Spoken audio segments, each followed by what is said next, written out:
নমস্কার সকলকে, husband wife রেসিপিতে সকলকে জানাই স্বাগত। আজ আমি বানাচ্ছি আমার 1 বছর বয়সী ছেলের জন্য প্যানকেক। তার জন্য নিয়ে নিয়েছি একটি রাঙা আলু বা মিষ্টি আলু আর একটি গোটা ডিম।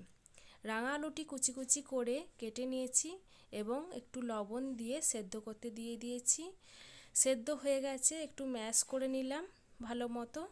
এরপর এর মধ্যে দিয়ে দেব জিরে গুঁড়ো, হলুদ গুঁড়ো, স্বাদ মতো লবণ আর খুব অল্প আদা বাটা।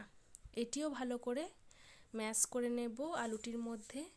এরপর প্যানটি গরম করতে দিয়েছি, প্যানের মধ্যে দিয়ে দিয়েছি গাওয়া ঘি খুবই অল্প পরিমাণে।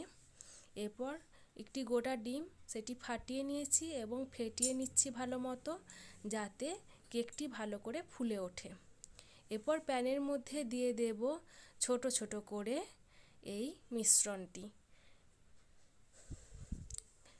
ভিডিওটি ভালো লাগলে লাইক, কমেন্ট, সাবস্ক্রাইব করে দেবেন।